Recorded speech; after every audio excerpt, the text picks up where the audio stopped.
You are now listening to Out of the Blank.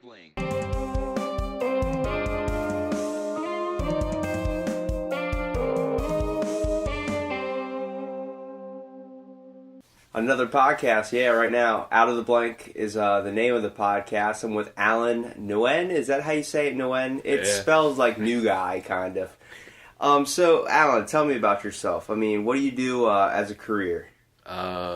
I'm working currently in life insurance, selling life insurance. Really? Yeah.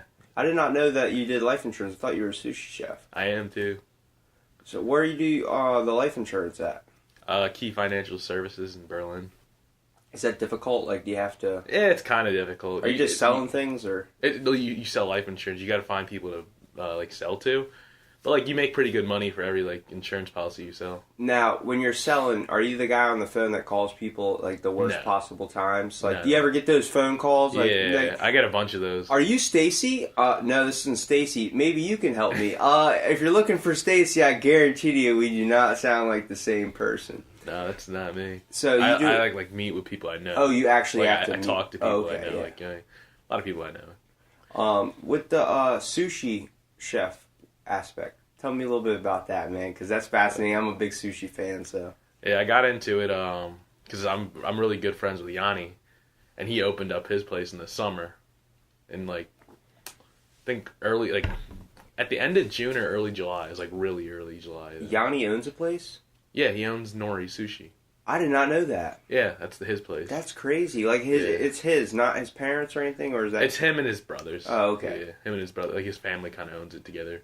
But it was him who got it, started it and stuff. Because he's the sushi chef in the family. No one else knows about sushi. So he actually is educated a little bit about sushi. You know the difference between a sushi chef and that. You know, sushi's not an original Japan thing. It's actually an ancient Taiwanese, I guess you would say, would be the proper word for it. The Taiwanese custom found in that part of Asia or something. I had no clue. Didn't even originate in Japan, and the type of sushi we have now is actually fourth generation sushi. Damn. The ones where you see the rice and it looks like a lobster roll tail on top of it. Yeah. That's fourth generation. Then the modern day one we have now is the California roll type style ones. California. yeah. But people here see, what I wanted to talk about with you is the stigma of being, I guess, you're Vietnamese, but you work at an Asian restaurant. Do you know how much that actually affects the Asian hiring process? What do you mean? You ever seen the show Hot Ones? No. It's where they eat hot wings and do all this type of stuff. Well, they had an interview with a guy on there who's a white, white Japanese chef, went for sushi, went to Japan and had a study for 12 years. He said for 3 years he spent his time just cleaning rice before he could even touch and prep sushi. How religiously they take the sushi aspect down in Japan is very, very, very serious. And no place would hire him, even though he has literally 30-something years of culinary experience, but only 12 years dealing with sushi. Because people don't look at that. They look at the race, the color of their skin. They look at everything like that. So no one took him seriously as a white guy unless he knew Japanese. And he opens up his own Japanese restaurant. And he says he only eats somewhere else 10 times out of the month, from his own restaurant and stuff. But he literally goes through everything. Everything in his life is sushi. How he rolls it, the ingredients he gets. And the main thing is, everyone talks about the stigma of going to an authentic Asian restaurant. When you want to go out for Chinese food, when you go out for Mexican food, everyone's you don't trust it if there's a bunch of white people there. You only trust it if it's that race that's working there. That's what people really appeal to, though, down here, I feel like. Because they think it's authentic. Because, they try to appeal mostly to white people. That's why they don't really care. Yeah. You know what I mean? Well, the stuff we have now is so Americanized. All the Chinese food down here is all Americanized. A lot of people don't realize, there is no authentic place. If you're looking for the place with Chinese people, that doesn't make it authentic at all. If there's sudden giveaways, I looked this up last night. I was I got to prep for Alan being on the podcast. But it's like a giant bottle of soy sauce on the table. Dead giveaway that it's not an actual authentic Chinese sushi restaurant. They don't use soy sauce. Nope. No, they don't use it that much. It's not meant for that. It's meant for dipping on the fish only. They don't. I think I forgot. There was a way they eat it. They dip the fish. You first. dip it on the fish, and then with the sushi, It's supposed to be hinted with ginger or garlic or something like that. It's supposed to be the true way you're supposed to eat sushi. And you're meant to eat it with your hands too. A lot of people are like, you have to use chopsticks. No, sushi's meant to be eaten with your hands, everything like that. Because what happened is it became really popularized in Japan, where it became now it's on every street. It's like if you went to go buy a hot dog in New York, they have the carts outside. They have that now in Japan. It's sushi stuff. They sell it like that. But any sushi chef worth his weight in anything, worth his weight in rice, let's say, literally has to go through. People say avoid like a sushi restaurant on Sundays and Mondays because that's when the fish is not fresh. Any place or any guy that's worth his rice would let you know, like, it doesn't matter what day you go to a sushi restaurant. That's a myth. You can go any day of the week. If you have a guy that actually cares about the fish, he gets it fresh. He goes down to the market. The one white chef I was talking about goes down to the market every single day and buys the fish himself and cleans it and preps it and does all this. But a lot of the stuff we have now is like frozen. And it's the same thing. It's like when people are like, don't eat gas station sushi. It's like, that's the same sushi you're basically getting in a restaurant. It's like, it's literally not any different. The fish all comes from the same place that they get their fish from, unless it's an experienced buyer who's actually going down to the market and picking out the fish himself. But most Americanized places, and then another dead giveaway is if they have a takeout menu with a lot of Japanese or something lettering on it, like a lot of traditional style stuff. If they have a takeout menu by the window, it's not a real. It's an Americanized place. It's not a real Japanese place. I don't think we really have any real places. There's really not a whole lot of spots in America where you can find real authentic food like that. Everyone what I want to talk about is everyone looked at the aspect of, the race being like, if there's Asian people that work here, it must be authentic Chinese food. I'm like, I guarantee to you, those people probably might not even speak like Chinese at all. And it's crazy. I don't know. I was looking at these facts last night, and I was like, it's different. It's something I started realizing. I was like, especially when my mom goes, let's go get Mexican food, and she wants to go out to like a place that's Mexicans are cooking your food. I'm like, doesn't make it authentic. If that guy was born in Mexico, but he was white, like, that makes him Mexican. He can still cook our food. You know what I mean? And it's just cool to find that. I mean, sushi's obviously not your passion. Like, that's not something you want to pursue in life 100%, right? Like, I know you're going to school. Where do you go to school at? Maryland. You go to University of Maryland. Or is there anything you're going, like, do you know what you want to do in the long run, career-wise? Not really. Yeah, like 100% yet. I'm thinking about getting into cybersecurity, though. Cybersecurity? Tell me about the aspects of that, because I don't understand cybersecurity. Like, you just mean, like, protecting the bank account and stuff? Like, no. I mean, it's basically trying to hack into, you're trying to, you want to learn how to, protect people from getting hacked. You know what I mean? Like insurance type deal, but not life insurance, more like protection plan. I don't know how to describe it. Like, I haven't really gotten into it yet. Like, I'm just, starting. I've seen the commercials, like, you see the person with the little Bluetooth headset in, and they're like, your account has been accessed, is this you? Is that what you're talking about? Like, if someone makes because, I mean, I've had someone steal my credit or my bank card before, and they bought, $500, plasma screen TVs. Damn. My bank called me literally, not even 10 minutes later and was like, this is not you. We don't think this was you. And I was like, yeah, if you look on my receipts for anything, they're $1 purchases on, just drinks and stuff from, gas stations. And they're like, yeah, you bought 4 $500 TVs. I was like, yeah, that's not me for sure. That stuff's helpful. Is that what you're talking about in a way? No, I think that's more for, the bank thing. But, more it's, computer-wise. You know what I mean? Protecting you from hackers online. Trying to access your data, find building firewalls and stuff. Yeah. They find Do you want to do that for a business or for your own side thing where you're kind of helping people out in a way? Probably my own business. I don't know. Finding a company I'd work for. Now, did you just have a fascination with technology in a way? A bit, yeah. Now, how current update are you on the newest iPhone, the 10? I don't have the 10. See. Technology, I believe, is advancing in too many ways. Where you say, so you're all about technology. Do you have an Alexa?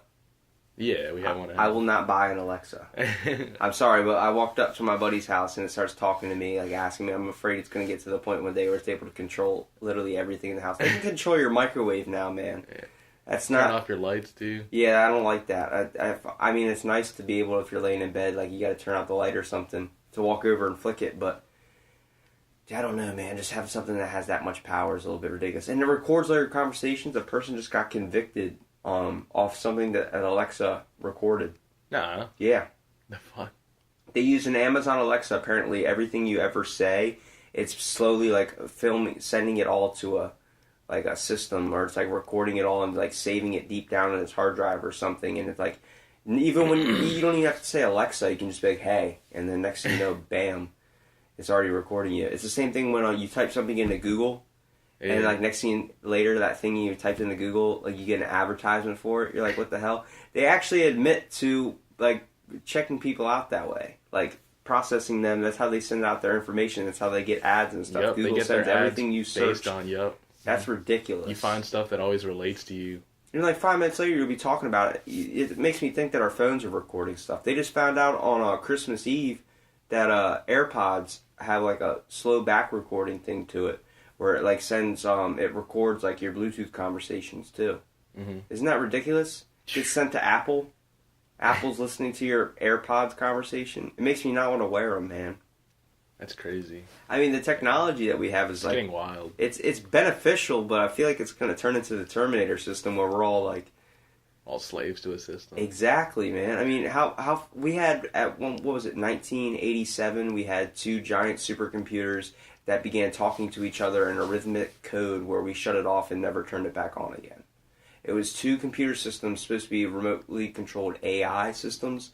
And they started communicating with each other after a while, like a certain like frequency that only they could understand. And we turned it off and stopped immediately. But how far until we dig that machine back up and start going into other ways? You think it's going to be like iRobot, where like you got all these Will Smith like robots running around everywhere? I don't know. Dude, it's crazy to think about, man.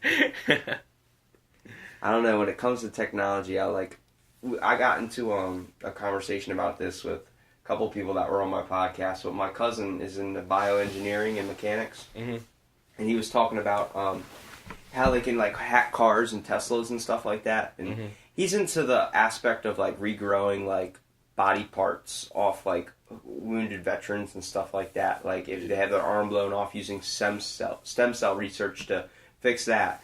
I was thinking it was more like he's into like mechanically like engineering like robotic arms for people. And like stuff like that, and we were talking about those little signal things you put into your Wi-Fi outlets or your electrical sockets, and they can boost your Wi-Fi signal from anywhere in your house. And what I was saying, how long if someone can hack a Tesla and shut it down and kill you that way? How long until they can hack into one of those Wi-Fi signal things and send out an electrical impulse, like an EMP, and like kill you, shut down your nervous system, because we're all electricity, technically. Our nervous system is all wiring, electrical wiring. Yeah. So I'm like, imagine if they do that. Then how long, trees have roots. The roots use an electrical system to talk. How long until you're trying to live an Amish lifestyle, and next thing you know, they're listening through you on a tree. Right?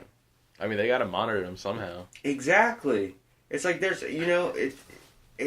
America, in any country in general, everything is, what's the first thing you do when you check your phone? I mean, when you wake up in the morning, just check your phone.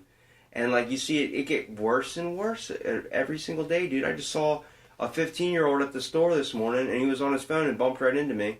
And didn't say anything. Didn't say, excuse me, or thank you. Didn't say anything like that. And I literally looked at him, was like, really? Like, he's just looking down at his phone screen and then bumps right into you and doesn't apologize. Yeah. Like, it's ridiculous to think about. I don't know. I know I went down a deep rabbit hole in that one, but it's like... gotten crazy. Technology's advancing. I'm a little bit under the weather right now. I literally woke up and had this, like, flu, so that's why I sound congested, but it's like...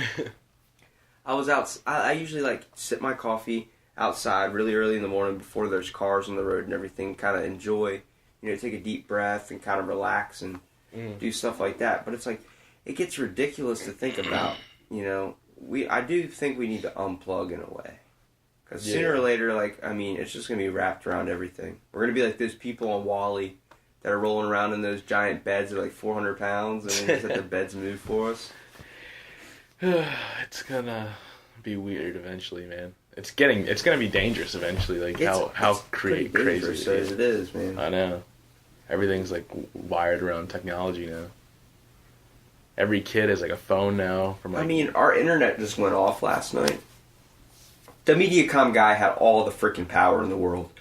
Literally, we spent like so much on 5G internet and all this stuff, and then it goes out. I mean, MediaCom is like every, couple of hours, there's something wrong. Oh, it's a problem in the area. How many problems in the area? It's the only service provider we can get out here. So it's like we're screwed. So they have all the power. Wait, really? And it's like, yeah. The only one you guys can get Only one we can get out here is MediaCom. That Dish stuff, no, not anymore. It's only MediaCom. All of Ocean Pines is all the same MediaCom service now. It's Xstream or whatever the hell it is. Damn. But it's like, Comcast sucks. You don't know how many times we've been on the phone. I told them when they were down here fixing it, my mom actually got mad at me. She was like, they were telling her, like, oh, we'll get it fixed. It would be 5 minutes. They were here at 3 o'clock when they said 5 minutes. They stayed here until 9 o'clock at night because it was a big problem they couldn't fix. They had to call a bunch of people and then try and figure out this whole thing. And then I'm sitting there and they go, all right, well, I think we got it all set up. We'll hopefully this will set you guys up. And I'm like, well, I'll see you in 10 minutes when it breaks again because that's how MediaCom is, man. And it's crazy. I mean, I understand you can't be like, too ungrateful with the help they were providing, but at the same time, it's like we have all this technology where literally your phone has the information of the whole internet, everything at just your fingertips. You're able to call somebody from here, your house, and then call them all the way across the globe, basically. And then send them a text, too. Send them a tweet. It's like, you can do that. Imagine back in the day where they were using pigeons. Mike Tyson, that's the reason why he had all those pigeons. He was tying ropes to them and eating their ears or something. Like, you don't see any pigeons with ears. No, it's crazy to think about because, like, we're advancing in so many good ways, but it's becoming, I believe, it's happening way too fast. We're moving progressing in a way way too quick, in a way too slow. I believe mentally we're all kind of dumbing down. I mean, how far until Amazon is able to one day ship you packages and like you're just sitting in bed like, I want this, and next thing you know a drone flies right through your window and freaking starts tearing up your house because it crashed right through your window and just starts breaking everything. You're like, how long until that happens, man? I mean, the 2-day Prime thing is amazing. Instant delivery. Yeah, it's beautiful, but it's like at the same time, it's like, what happened to the waiting of things too?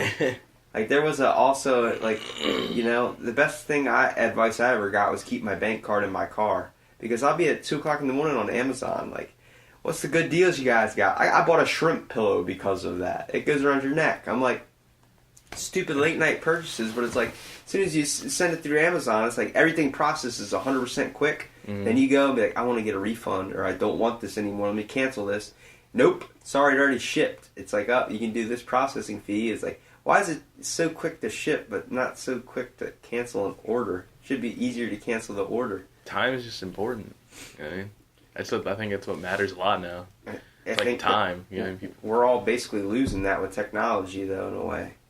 I mean, like you were saying earlier about kids being so addicted to their phones. I mean, it's struggle for teachers too. You got to think. The whole new the middle school just took a VR tour of Anne Frank's house. Every kid that's coming up in this generation now has an iPad that's registered to them. We didn't have that. Nope. In gym class, they have an iPad. They have virtual reality now, like in classes and stuff. There's no more, everyone gets like that crappy laptop that takes 10 minutes to start, and then half the keys are missing, and then someone scribbled like a dick on the side of it. Like, there's no more of that. They all have their own registered VR goggles. Now, the laptop cart now has VR goggles on it. And like a gaming thing for them. And like, there's all these kids walking around in VR, like Anne Frank's house, taking a tour. We never had to do that. They're missing the physical aspect of waking up early as shit on a school day, but you were going on a field trip to DC or something, so everybody's hopping in a bus. You got to sit next to these other sweaty, smelly kids all the way down until you get down to where you're going, the Anne Frank house or art museum, wherever you're going. And then you all get on this trip, walk around, bubbles and ducktails, whatever you got to do, following your teacher. They're all missing that, man. They're not going to know what that's like. It's the same thing with the cartoons that we've lost from back in the day. They're not going to see that anymore. Those cartoons are great. You can't play Johnny Bravo now. I talk about this so much. You can't play so many things anymore. It's like, in ways, society's getting too sensitive, but in ways, it's like, We're progressing, but is it good or bad? I guess it's how you view it. Yeah, that's true. You gotta give me a little bit more feedback here. I'm talking to you, and you're like, I don't know, dude. Responsing me. Well, what interests you? Like, what are you after? I really don't know right now. Like, honestly, like, for a time, dude, I was just like, I didn't really do anything other than work out and go to the casino. That's all I was doing. You're that addicted to going to the casino? For like a month or two. A lot of people are talking about it. I feel like I bought one Powerball ticket, never bought another one. Nah, not like, yeah. I can't do that, man. You see those people that have, like, they have dreams of numbers, and they ask people numbers, and they go, like, written in with a bunch of piece of paper and just start going and going and going. I've never gotten like that. I can't do that. But, I mean, a lot of my friends now are like, oh, I'm at the casino. My buddy Chris Rourke works at the casino. Really? I had him on my podcast, and it was like, I don't know. I mean, obviously, I've worked out every day for going on 6 years now. And it's 6 like, years? Holy shit. Yeah, December 30th was my 5th year anniversary, so it's going on 6 years now. But it's like, that shit, like, oh, God, dude, for 2 to 3 hours a day, it's like, fuck. It's like, it's you know, I got mental issues when it comes to it, but it's like I'm trying to find another outlet, too, at the same time. Wait, you work out for 2 to 3 hours a day? Holy shit. At a minimum of 2 hours. If I don't get a full 2 hour workout in, it's not right. My day's messed up. But it's like, that was because I took mental issues from high school out of that, like body dysmorphia and stuff. It's like, got really into my physique and stuff, and now I'm trying to find another outlet out of it. Because, like, I mean, you can't keep that up for the rest of your life. I've started to realize that, and that's when I started getting 2 into hours podcasting. is a lot every day. Dude, there are some days I get up and I can't move my legs, I can't move my arms, my back hurts, my body hurts, like everything feels like it's just done. And then, like, I'll eat. And you gotta take rest days. I've never taken a rest day. You have to. That's just... My rest day would be, like, burning 1,800 calories on the treadmill. That's my rest day. It sucks, man, dude. It really does. It's definitely... You don't need to lose weight. Yeah, I know. I don't know why you're burning the That's how my calories. mind is. My mind, like, it perceives itself bigger than it actually is. So it's like, when I look in the mirror, I might have a six-pack, you know, after I take a nice shit or something, but it's like, afterwards, like, when it comes to, like, I'm constantly counting calories, constantly doing that stuff. It's just something I gotta work on. I've been getting better with it a little bit. Like, before it was I would have to be a minimum of 3 hours at the gym. But now it's like, I can cut it down to 2, and, like, you know, as long as I work out really, really, really hard, it's like, it's good to go. But I always work out, like, doing ab exercises for, like, 30 minutes, and then do, you know, everything else. It's how you gotta keep it, and you gotta always eat right, too. And then there'll be days I'll slack off and have, like, 2 French fries, and then I'll have to go in and burn it off. 2 like, French fries? Dude, yeah, that's ridiculous, I know. But I can't, anything that's, like, greasy, fast food, stuff I haven't had in forever, dude. I remember my mom brought home, like, half a cheeseburger one time from, like, this, I think it was Green Turtle or something. I had a little bit of the bread, like, even if it's a slice of pizza, if I just break off the corner little tiny bit, like the size of a quarter, I freak out that night and go work out extra hard. Like, yeah, it's crazy. Yeah, well, I mean, shit, dude, it's definitely like a sickness in a way. It's a mental handicap in a way, but it's like, I got to where I got, and, like, I don't want to see it go away, but, like, I've talked to bodybuilders who suffer from bodybuilding dysmorphia and stuff like that, and they talk about that, like, especially when you get older, you turn 50 years old or something, you can't do stuff you were doing when you were 20.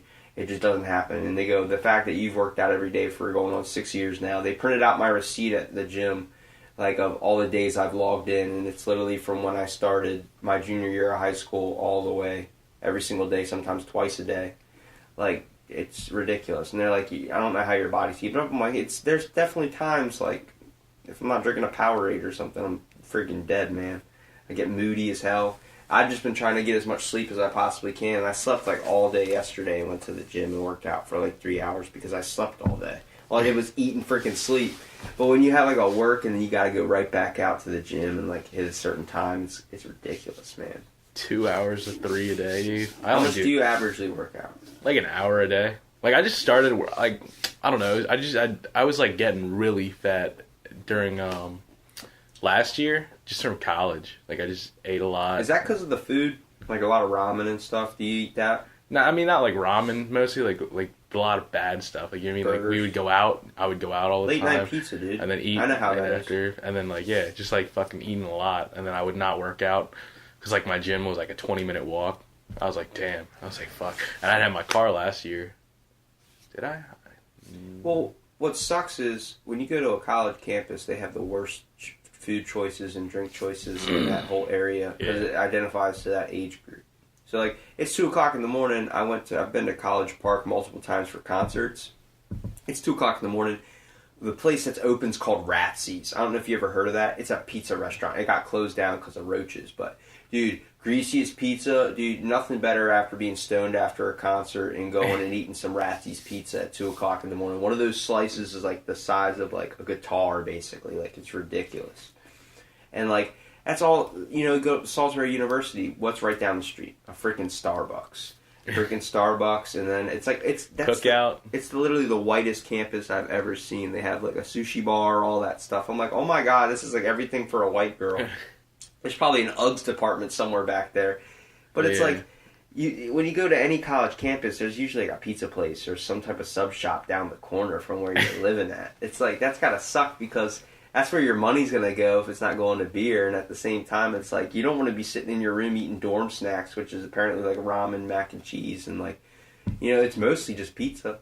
It's cheap. And you can reheat it in the microwave or something like that. You're not getting like a nice, good, fully cooked meal. So it's kind of hard to do that in college and not gain weight. You know what I mean? Yeah. And then like, I don't know, during the summer when I started at Yanni's doing sushi, I was like, I need to drop some weight, dude. I was like getting really big. I was like, I'd be like 40 pounds more than I am now. And then I dropped it all in like 4 months. And then right now I'm just maintaining, but I'm trying to drop still. I started gaining weight again because I just went on vacation for like 10 days. Oh yeah, it's hard. You don't want to be strict on vacation too. Shit's hard. That's why I don't take a vacation, man. I know. I can't do that because like, dude, just thinking of not working out, I have to find a hotel that had a gym or something. And then I went to Vegas for a couple days. Oh yeah, how was that, man? It was fun. Did you go to Caesar's Palace? Yeah, I went to every casino. Dude, I love those stone statue works, man. I had John Bunk on here. I don't know if you know who he is, but he travels he spends like $30 a day at like in Athens. He travels like all these places, like Dubai. He's been to everywhere, and he only spends like $300. Damn. And he's there for like 2 weeks. For how? It apparently travels cheap. Like buying the plane ticket's the most expensive thing, and then living off like $15 or $30 a day. And he's going traveling around the world. He's been to Greece, saw all the Greek statues there. I was so jealous because that's like one topic I'm really interested in is like Greek mythology and stuff. It's like that was the one when I've been to Vegas multiple times. Circus is where I usually stay at. I don't know if you know that is the hotel / amusement park. And then did you go? I know you probably saw the fountain show at the Bellagio, right? How was that, dude? Where they sync up the music and the fountain? That's ridiculous. Shit. I still got a video on my phone. Did you get the little Pokemon cards of the naked girls? Yeah, they hand those shit out. They hand that shit out in the street, dude. Those naked porn star cards, yo. Me and my cousin were with my grandma. She took us there, and we were all like trying to grab them, and she kept slapping them out of our hands, and we grabbed them under our foot, and we're dragging it across the street trying to pick them up later. We tried to smuggle a few back home, and they were like thinking that we were going to get caught by airport security. I don't think they really cared, but it was that type of stuff, man. That was probably my favorite. What was your favorite thing about Vegas? You didn't happen to go to the Hot Ones kitchen, not Hot Ones, the Hell's Kitchen? No, I didn't get to go there. It was busy that time when I went. Oh yeah, I went to what's it called? What's its fucking names? Hotel or no, it was a restaurant. It's owned by that bulky ass chef. What's like that big guy? I forgot. Big white guy. Does he have weird blonde hair, like spiked up? I don't know. I forgot. I just know he's really big. What is it called? Let me see. You said weird white guy. Nah, he's not. I don't think he's weird. What was the restaurant called? I think I know who you're talking about. You didn't have Robert Irvine. Okay, yeah. Yeah. How was the food there? That was really good. I had we had like I don't know. You know what Wagyu is? Mm-hmm. We had Wagyu burgers there. That was fire. They had what do you call it? The M&M factory. Did you go check out that? Yeah, we went. That there was pretty cool, right? Mm-hmm. All those M&M stuff. Yeah, like the Hershey's too. We went to a Hershey's thing. They had a Hershey's Park down there. No, it was like some chocolate thing. I don't know if it was the M&M. It wasn't. I don't think it was the M&Ms, but there was one with like a bunch of different chocolate places. Damn. Did you see the light show on the? Which one? The strip, the one with the giant screen above your head. I don't know, dude. It's a whole street, like a whole street length, and they have a giant like 4D simulator screen above the whole street. So like they play a show. They have all speakers on like every corner. And they play a show, and like you look up, and like you're flying through space, and you're doing all this stuff, and all the lights go down on the street, dude. It's crazy, man. I didn't see that. Did you gamble at all when you were down there? Yeah, not much. I gamble more here than there, actually. You know, it's the one thing that you probably noticed is all of the old people that were either like passed out at the machines. Dude, there was a lot of old people, a lot of homeless people too. Yeah, well, it's warm in there. Hey. They gotta come out from the cold. It floods a lot down there too. Really? Yeah, a couple times we were down there, it rained, and they had like the whole lobby flooded, everything, because it's in a desert. So it's like the water has nowhere to go. It can't sink in fast enough, so it just sits there and starts piling up. And then, did you happen to see? You didn't go to the Grand Canyon, did you? Nah, we only stayed in Vegas. That was like the one thing I think my grandma really wanted to make sure we went to go do is the Grand Canyon. That you're kind of. I want to do that. I mean, it's a fun one-time experience. I did it twice. I don't want to do it again. That bus ride, you have to take a small school bus up the freaking mountain to get up there. But you get this nice-ass tour bus on the way down to take you to the Hoover Dam, see all this stuff. That was beautiful. That was fun and comfortable.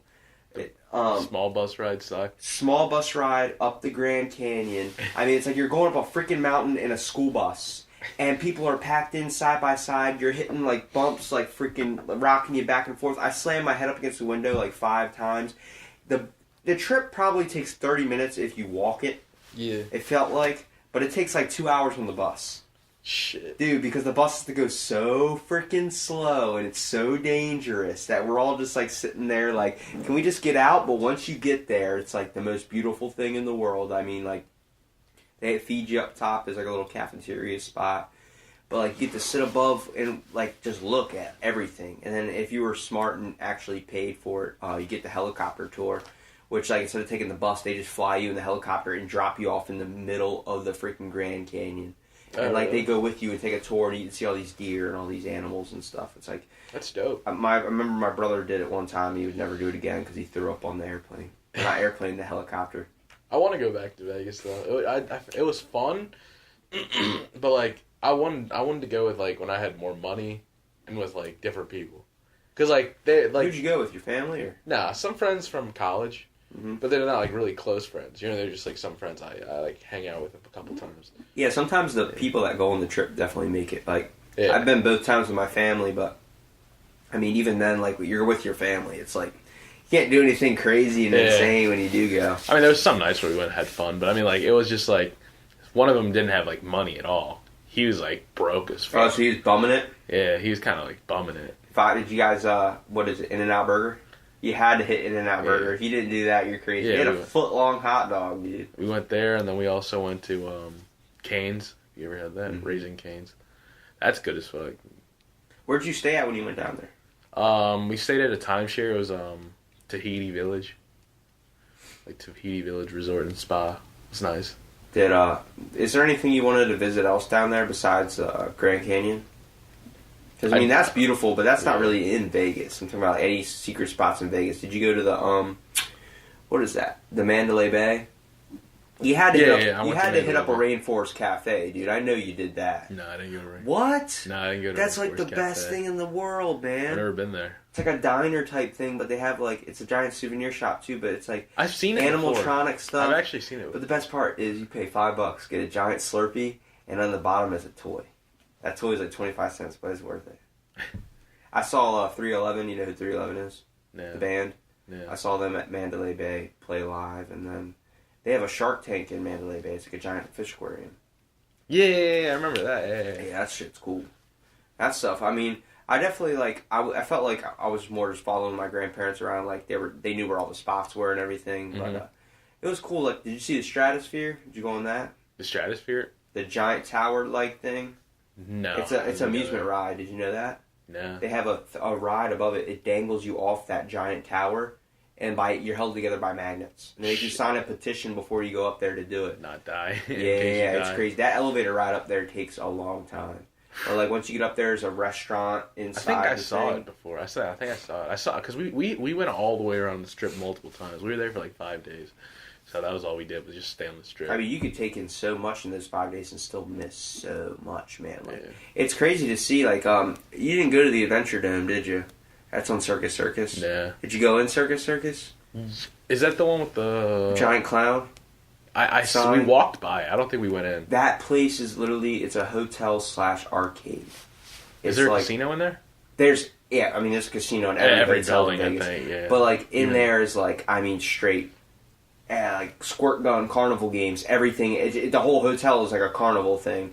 They have escalators, shops in there, but they have on the second story is an amusement park.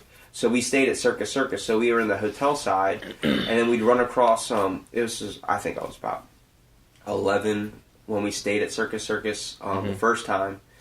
And I remember all the old people that were passed out smoking cigarettes in the one room, and then to get to the elevators, you had to run through that room. So, like, one part of it was a casino, then there's the elevators to our hotel room. So we'd have to run through and hold our breath because none of us smoked back then, so we're all, like, running through like that. And then, like, all the old people are passed out, like, with lit cigarettes, like, on the machines and stuff. We're like, are they dead? And then we'd have to run through again to go into the Adventure Dome, and it was a 2-story dome on top of the hotel. And like roller coaster, everything in there, laser tag. That's all I played was laser tag. But it's like it's insane for a kid, man. That's like the best place if you have a kid that's like under 15 years old, definitely. And then it's like if you're gonna go to somewhere that's more of like an adult attraction type place, you want to go to like some casino. Like they have a lagoon one that's like in a mall or something where it's like. It has its own inside rainforest, and you get to stay in there, and there's like a bunch of exotic animals and stuff. Like obvious attractions like that. Like I don't remember a whole lot about Vegas besides the nudie girl photos and all those type stuff. But I remember going into the M&M factory and enjoying that, and see the giant golden lion. Yeah, and that, like those are all cool, really cool sights. Really cool. I rather have like a Polaroid camera that would take pictures rather than. So you get the little printout and everything. But I don't know. Are you 21 yet? Yeah, I just turned 21 December 31st. Oh shit! You can. That's when one of my friends became 21 too. Damn. So now you can go to Vegas and actually like really gamble. Yeah, that's what Gerardo was asking me about. He's like, "You want to go to the casino?" I was like, wait, Gerardo asked? Yeah, I was like, "What casino?" He's like, "Ocean Downs." I was like, "Yeah, I don't want to go to Ocean Downs, man. I'm afraid that if I start gambling, I'm gonna have that. I'm gonna win a bunch, and I'm gonna keep playing and lose it all." I mean, that's all me and Gerardo do. Me and Gerardo always went. That's why. I've only known 2 people that have been famous off gambling. Andrew Dice Clay. I don't know if you know who he is. Yeah. He paid for his kids' music label and his kids' college, all off gambling. He won. I forgot what it was. His son called him in the middle of the night. Was like, "Dad, I need this certain amount of money for a record label." It was like 26 grand or whatever. He turned it into $2.4 million that night. He said, "Give me what you got in your pockets. I'm going to take my savings. I'm going to go win you that money." And he went and came back home with like $2.6 million. And then Dana White, the MMA guy that's friends with Joe Rogan, he brings home he's brought home up to $12 million something a night. Like he's lost a couple million. He's like, all you got, the key to it is blackjack, and it's like, you just got to know that you're going to lose it all. Like you just got to go in with that mindset. That's what they play, blackjack? Yeah. Blackjack is kind of like a hard game. It's the only way you can win is really counting cards. Yeah. That's how you win. That's the only way. I don't know a whole lot of gambling. I don't understand how to count cards, though. I think the most I've done is like my mom slid one of her cards into like the things at the bar. It's like a little game you play. You don't win anything, but it's like that's the farthest I've gone to it. I've never even been in the casino down here. It's pretty fun. I don't know, just try it one time and if you like it, you like it. You don't like it, you try not to win the first time though, because then you'll go back. Well, I've heard people like, I won $80 and never went back. It's like that's probably the best thing. Yeah, if you can like avoid going back. Yeah, like the first time I won like $60, but it's $80 or something like that too. And then like I didn't go back for a while. I was just like chilling out. And then eventually like all my friends kept wanting to go, and I was like, all right, I'll go with you guys. And I started winning a lot more, and then I was like, fuck. Do you take home more than you lose? Not anymore. I used to. Now I'm like probably down a couple, like 400. You don't see that as a problem? I mean, like I stopped going now. You know what I mean? Like, yeah, I mean, you're probably like money's hurting a little bit. I was like, it's whatever. I'm the type where like it comes to spending $5 on a T-shirt is a lot. I don't know, dude. Gerardo's down like 6,000 though. Gerardo's freaking rich though, man. He goes to Italy all the time. I'm trying to get him on the podcast, but he's like, I'm at the casino. I'm like, get out of the casino for 5 minutes. Like, Jesus. No, it's fun. It's fun being. I don't know. It's fun being there. I don't know. But, it's like games for adults.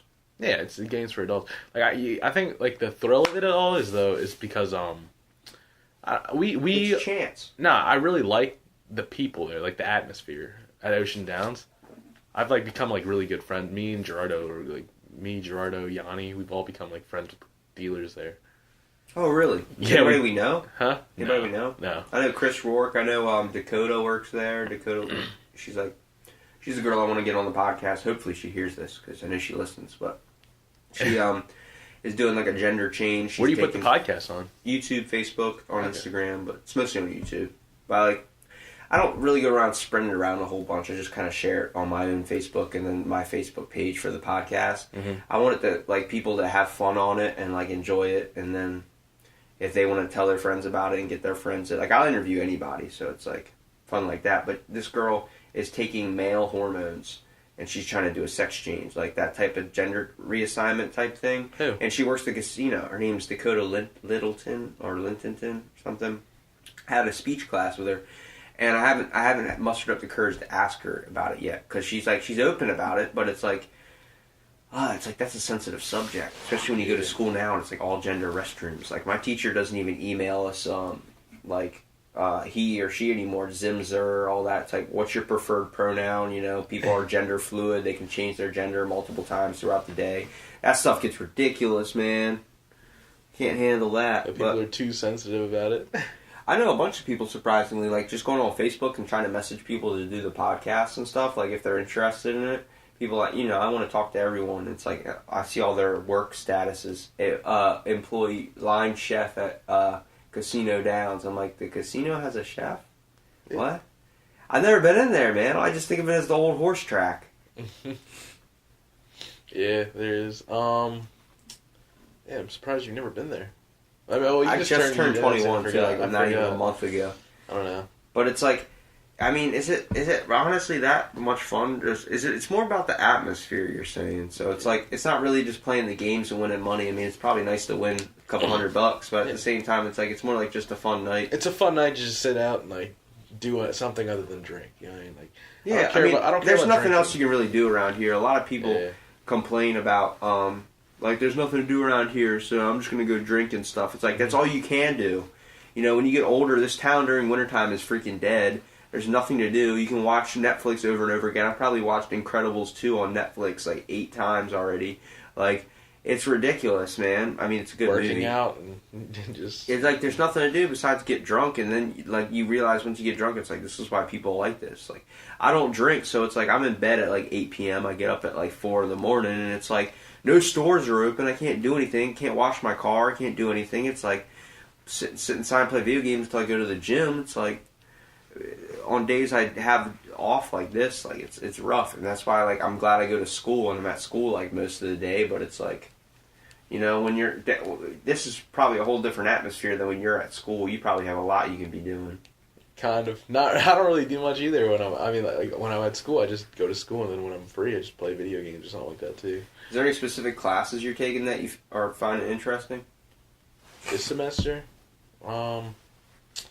Just like, it's information science. It hasn't really started yet. You know what I mean? Like, I've only been in like class for like a week, less, if that. Like, so I haven't really learned much yet. Like, just mostly been syllabus week. You guys must have just been getting put back in. We've been in for about a month and a half now. Oh shit! Yeah, we just got put in last I think we're like the 6th or 7th week. But like, I've been getting really interested in psychology, like in a way. I'm taking advanced psychology right now, but it's like I've taken all the other ones, chemical dependency, all that, and it's like crazy think about like what we define as mental illness and that type of stuff. And this podcast is therapy in a way. I mean, we're talking, we're getting stressed out and stuff. You're sitting on a couch. It's like, you know, I don't want you to think of it like as a therapy session, but like that's how it is kind of. It's like we're expressing emotion in a way, and it's like I can get you to open up, like especially when I had one of the people we know, Brian, on here. He opened up in a way. And it was like, it's cool. Everyone kind of, like, you can see them. They're all, like, tense kind of forward when they first sit down. And, like, it's the first start of the podcast. And then towards the end, they're, like, hands behind the head, relaxing, like, chilling. You know what I mean? It's I like that because it lets me feel like you've opened up in a way. I mean, you're not talking to anybody out there listening. You're just talking to me. Yeah. So it's like, you know, there's certain stuff you want to talk about, certain things you don't. I mean, we weren't super close through high school, so it was like, you know, we had maybe a couple classes here and there, like gym or something together, but it was like, you know, like, you're a nice dude, I can tell. Like, you know what I mean? It's not like we didn't hate each other. Yeah. I remember one time we almost got into a fight. I forgot what it was. We were playing dodgeball, and it's like, see, that's the point, though. It gets too intense. Like, you get all these kids, especially around, like, 16, 17, with their testosterone, like, already out of whack, and it's like, you know, you got them playing dodgeball, hitting each other and stuff. People take that shit way too hard. They're throwing the ball like it's fucking... like they haven't jacked off in 4 months. And then next thing you know, they're like freaking out, pushing each other, snapping each other. Remember that one kid, Devin? Remember that weird kid that always wore the snapback? Devin Brown? No, not Devin Brown. I call him Devin Brown weird. No, the skinny kid, he was not in our grade. He was a grade Oh my god, I know who Wisconsin, you're talking about. You know what I'm talking about? I know he got in trouble for shooting cars with a BB gun. The guy he was so weird, yeah. Yeah, because he was from, like, Minnesota, and then he thought he was cool, trying to act like a badass. Like, in class, he would sit back, like, all the way back to where his back of his neck was touching. He was hitting on Precious, I think. Yeah. Yeah, I think so. He thought he was, like, he was in it. He thought he was black. He was always sagging and acting like he had swag and stuff like that. And, like, I remember one time he got really pissed off in dodgeball, and you almost fought him too, man. And I think everybody at one point almost beat him up. Were you in the class with what's it called? With which gym class were you in with? Like our grade, or was it with the grade above us? I was in both. Okay, because I remember there was one year where there was also that other kid. What's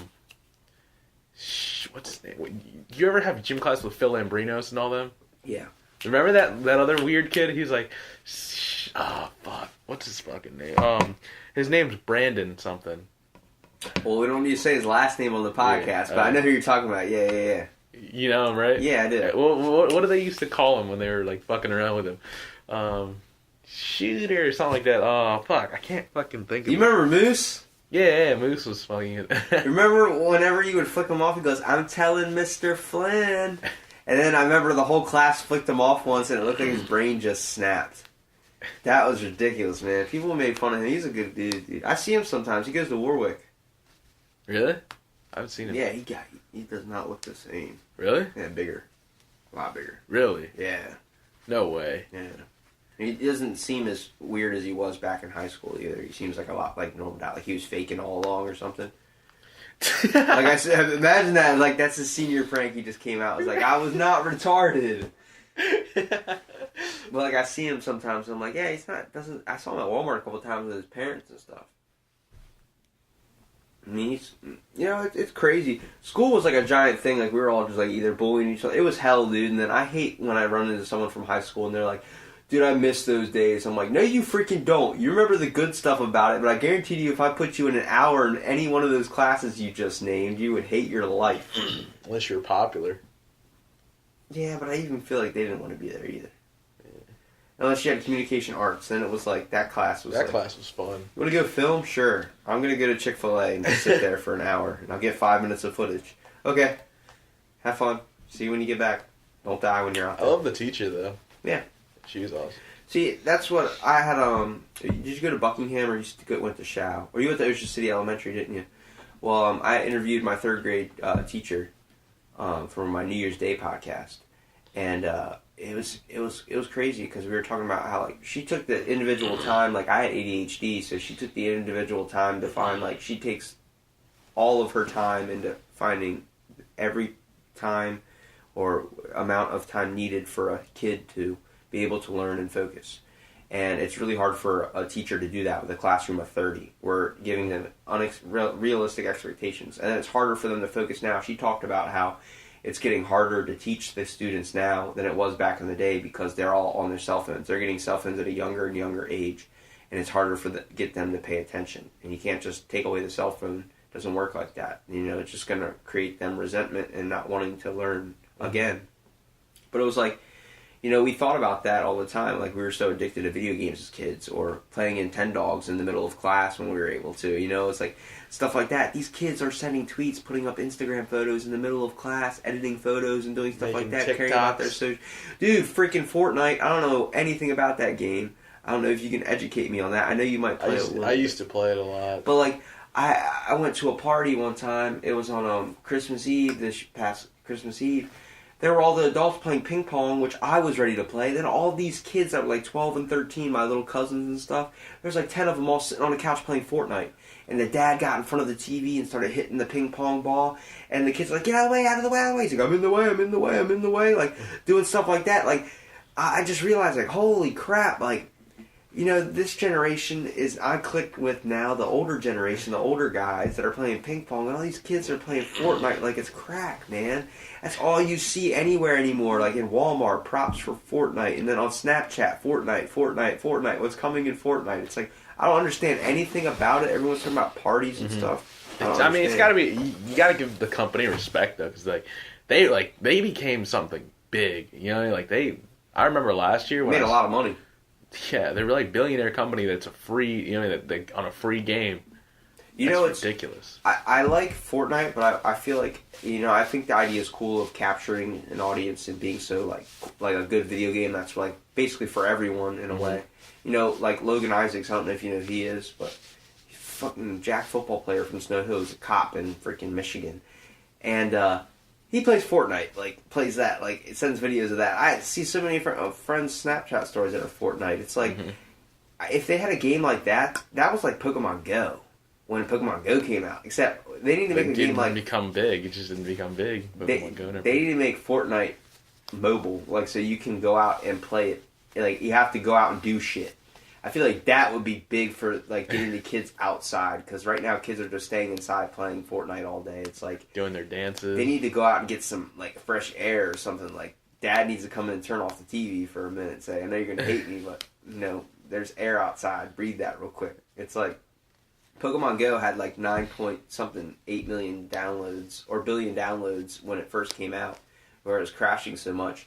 It became such a popular game. I mean, it was dangerous with texting and people playing the game, or not texting, but driving and people playing the game, and people not paying attention to where they're going when they're crossing the street. A lot of accidents like that. Yeah. And it's same thing with RuneScape Mobile just came out. I downloaded that immediately, had it pre-ordered. It was old school RuneScape on your phone, so you could just sit there and play. Right. But it's you start noticing it's starting to take up everyday life. You're starting to walk around in public. You get more addicted to the phone. I mean, the first thing we do in the morning is check our phones, see what time it is, see who's texted us, who's called us. Tweets. We can't get off of it basically. Instagram, Snapchat. And our whole life is screen. There's no way in the world we can just disconnect from that for some reason. It's what's crazy is to think about how people survived without certain technology and inventions. I think that's why I really like the casino, though. Dude, I could be sitting there for, hours on end, not looking at a screen. I don't need a screen. Because you're preoccupied with all the other lights that are flashing around you. Nah, not the lights. Because I don't play any of the slots or anything like that, I sit there and play at the table. I could have a lot of fun playing with cards for an hour, just hours. You know how you do something like that? Get a deck of cards, and you play with your family.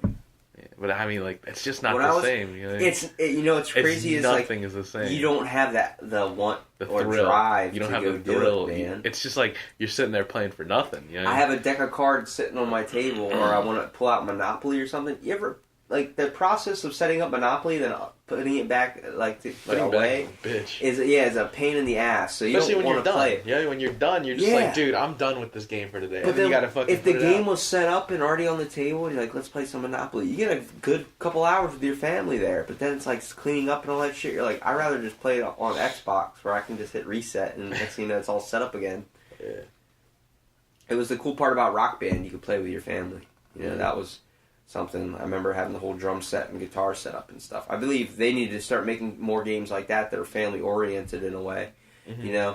I've been getting a recent, really. I've been playing nothing but like Assassin's Creed the past couple of days, especially being Odyssey. Yeah, I've been playing that one too, dude. All right, so you do what I do, and you find every Greek god statue or Greek statue with a penis, and you just climb on it and take a picture. No. If you go, you can see your friend's photo. Mine is nothing but freaking statues' dicks as jokes, but like it's funny. I'll climb on everything, like it could be their ass. I'll be hanging from their butt crack and stuff, and like I beat the game, and then I bought Origins, and then I bought Far Cry 5 for like $15. You beat Odyssey already? Yeah. I haven't beat it yet. I have the game out of 100% synchronization. I have it 97.8% complete. That means every little collectible, all the little tablets you get that you have to discover the riddle behind it. You're playing it for a long time, though. No, I think only 92 hours of gameplay. Really? Yeah. Okay, I have 70-something hours. Every single Assassin's Creed I have, I've gotten every single collectible, every feather, every synchronization, everything, 100%. Are you max level? There's no max level in Odyssey. Yeah, there's 70 right now.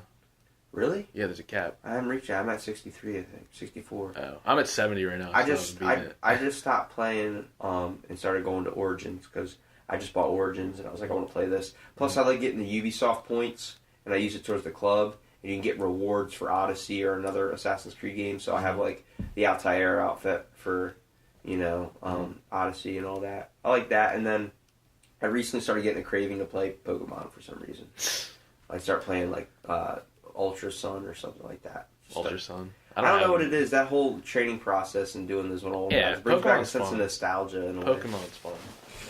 I don't know. I honestly wanted to get a Switch at times, but I don't know. My Skylar got a Switch. Really? He got a Switch and then got the new Pokemon thing that you can hook up with Pokemon Go. Mm-hmm. They keep adding stuff on Pokemon Go and stuff, but I don't know. It just doesn't even appeal to me. Well, when I have my phone, it's like they're getting too big where you don't fit in your pockets normal anymore. So it's like it's uncomfortable. You can't carry other shit around in there, like your keys or something. So it's like if you're not wearing a jacket or something, you're just like, fuck it, I'll leave it in the car and wait till I get home or something. But then like next thing you know, you got like 20 missed calls. Like your house is on fire. It's like shit. I went to the Dollar Tree for 5 minutes. I don't know, just stuff like that. But you watching any cool shows right now? Besides, I mean, I've been binging on The Incredibles too. But like, Meat Eater podcast. It was a hunting podcast, and then Joe Rogan Experience. I don't really watch a whole lot of TV. I watched the Super Bowl, which sucked. It was boring. That halftime show was dog shit. Literally, that was like I didn't understand any of the rappers that were up there. I could not understand any of it. It was terrible. It was 3-3 until like fourth quarter too. Mm-hmm. And then I was like, all right, what the hell's going on? Then it was 13. I already knew the Patriots were going to win. I'm not a big Patriots fan, but it's like I don't know when I see the Rams. I already knew they were going to win. I just knew. I should have bet money on it. My dad did. Man, you're all about gambling, dude. You I should know. bet everything. I didn't think about it. Shit, dude. When it comes to bets, what's the most you've ever lost in a bet? You used to lose money like crazy in high school, dude. From what I remember. A little bit, not in high school, more like middle school. Like I'll bet you $20. You used to say that a lot, dude. I remember because you'd always be giving somebody $20. Mostly Jack Hammond or somebody like that. Damn, dude. No, probably the most in one bet probably was like 160. That's ridiculous. What'd you bet $160 on? You probably never. You don't know anything about Texas Hold'em, do you? I do. You do? A little bit. Well, I know the game, like I just know about it. Okay, so how you play against like when you're playing against the dealer, right? Mm-hmm. So like I had two aces in my hand. So my original bet was 15-15 on each side because you have to match your blind and the ante. So that's $30 right there. And then I also had $5 up on top. Wait, was it $5? I think it was. No, it was no. I originally had like $20 on each side. $20 on each side. $10 for the bonus. It's like a special thing where if a certain thing, say you get like a straight or something happens, then you get extra money. And then I had $1 up on the top.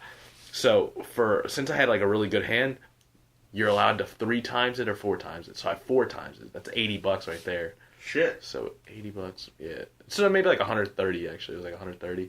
So $80, 20, so that's like 120, and then 5, around 130. When you lose, do you just what do you say like? Fuck. Yeah, I'm just like fuck, dude. That sucks. I don't get like aggressively. I don't get aggressive. Yeah. I don't get mad. I'm like, dude, I bet it all. That was my own fault. But I was like, that was a good Shit, hand. man. But I mean, That like, stuff's complicated. I can't figure that stuff out. but I'm just like, that was something that you. I mean, you're like, I'm like, that was something that had to happen. Like, you mean I had to play that hand like that? I couldn't. You know, you can't just sit away because 2 aces is really good. That's a fucking hand you have to go all in on. Anytime you have like two face cards, you kind of got to go in. Like, say you got Jack and Queen, you kind of got to go in. Yeah, you have to go in right from the start. It's because that's how you make the money real quick. That's the same thing where it's like you got to bet it all if you're going to do it. Like you got to know that you're going to lose it all too. Yeah, you can only bet what you're willing to lose. I see it now. Do you have gambling games on your phone? Yeah, Kind of bring you over. yeah. You got an addiction, bro. Man, you might be addicted to gambling, dude. If you start losing $500 a week, we're gonna have to do an intervention on you. And that's what someone else said. Where'd my phone go? Probably sunk in the couch. Just put it in your pocket. Yeah, right here. No, it's on the side. No, yeah, someone else said that too. That's ridiculous, though, man. I mean, I understand the fun part of it, but it's like the same thing. I knew if I bought a lottery ticket and it was that when that Powerball was huge, if I would have won that Powerball, I guarantee you I would have kept buying lottery tickets over and over and over and over. My mom does it every now and again when it gets super high, but I'm like, I don't want to be one of those people that are like, what's your birth date? Oh, 12, okay. And then starts getting all the numbers written down, and then comes into the guy and goes, I want these numbers exactly at this exact time. I'm like, oh my God. Like, it's a little bit ridiculous, you know what I mean? Yeah, it gets, I don't know. Like, I think mostly I go because, like, someone else goes. Yeah. I don't like to go by myself. I like watching, too. Probably get sad if you went by yourself. Yeah. I sit there and just watch Gerardo a lot of the time, actually. Is he good at it? Surprisingly, yes. What do you... He is probably the luckiest son of a bitch I've ever met. If he's lost so much money, how's he lucky? Because it's because he's lucky, but he's also bad at gambling. Not bad at gambling. He doesn't know when to walk away. He doesn't know when to walk away. Every night he could be up. He would go up, and then he would just stay there all night, played away.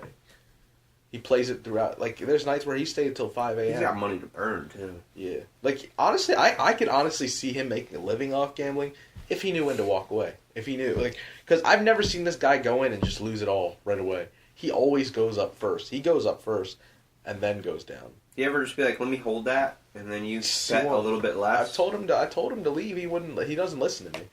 Even after he's lost it all, he'll tell me like, "Yo, you should have told me to leave." I'm like, "Dude, I tried, and you wouldn't listen to me. What am I supposed to do? I can't do anything about your own problem." Next time, hold his money and just give him like $1 every I know. thing to raise. I should. Raise you up by $1. Oh, But you lost. it's like in too. his mindset, he's an impulsive gambler too. He gets pissed off so easily. Okay, so he'll lose like 3 hands in a row. Next thing you know, he'll go all in and lose it all. Like, I'm like, dude, that was your fucking fault. Why would you go in when you knew that was all you had It's left? addiction, man. I'm telling you. I'm like, dude, that's all you had left. That's all you had left, dude. Oh my God, we need to do an intervention. And there's like 250, for and he's like Gerardo. doing $250 hands sometimes too. Fuck your intervention. We need to do an intervention for Gerardo. Gerardo's a fucking like Does he's his parents know about it? like sometimes he's like I don't know. Yeah, if you're losing $600 or something in a night and then coming home without that $600, $600 is not a lot to him. He's lost $2,000 in a night. What the fuck? How much has he won? Huh? How much has he won? He won $4,000 like a week ago. Damn. Like he wins a lot too. Like he hit he hit a slot machine where he won the $4,000. And then the other night on Super Bowl for my birthday, we went and then he was sitting at a seat and the seat won like some prize. He won like a TV. What? Yeah, like they went to a random. That's dumb luck. They went through a random seat and he won it. Yeah, he won that and he won $250 worth of like food from them, so that he could go in and eat food whenever he. That's wanted. God. Like this kid's got. He's problems. got so fucking luck. I don't know if you ever watched him. He's got luck.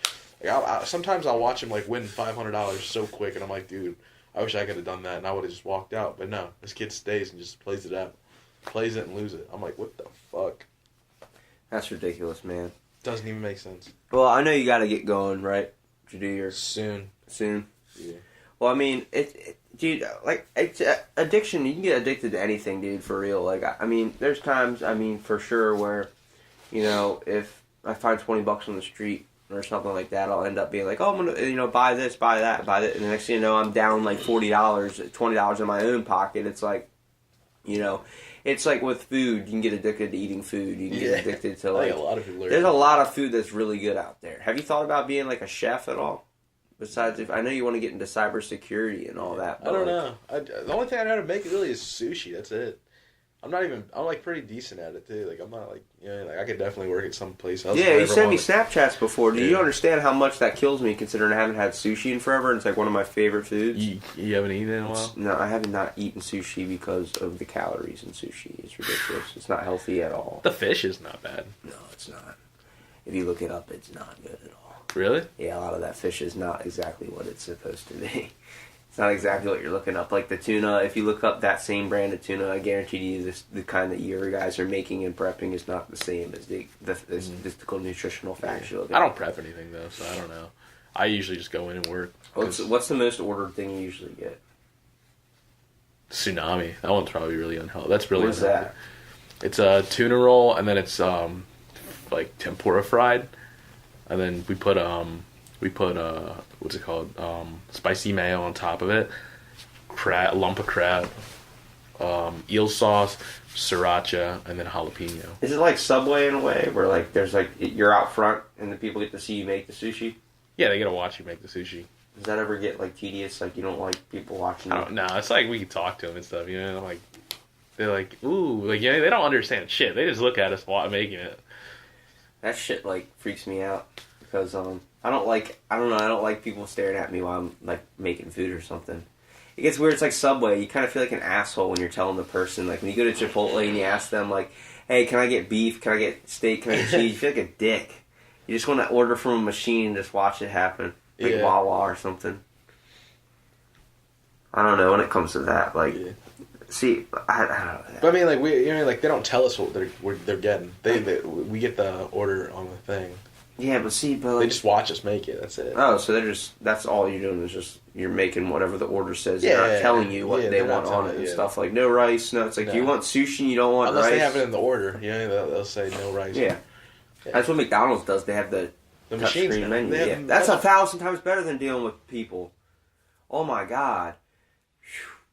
We were talking about mental illness and stuff. Talking about dealing with psychopaths that work at freaking McDonald's or someplace that snap because, first of all, they put so many people in public scenarios where they can snap. You know how hard it is to deal with the public in any business you do that happens to deal with the public? Everyone's looking to complain. Everybody's looking about doing that. I just talked to somebody that works in a department store, and they were telling me like it gets hard sometimes trying to deal with refunds with the public and stuff like that. I'm like, when you deal with anything that happens to do with the public, whether you're working as like like an amusement park ride person or something like that, when you just have to deal with other people in general, there's certain people out here that don't have a very good outlook on life, and they don't like to treat anybody with the same respect that they should be treated with.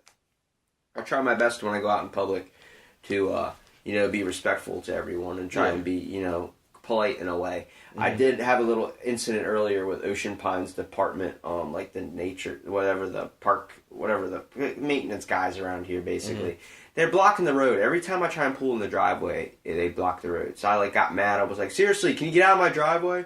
And he goes, next time something at your house, like he follows me to my house. Next time something in your house breaks, don't be calling me. I'm like, I don't call you guys unless I need something to be broken, because it seems like half the time you guys are just fixing what you broke.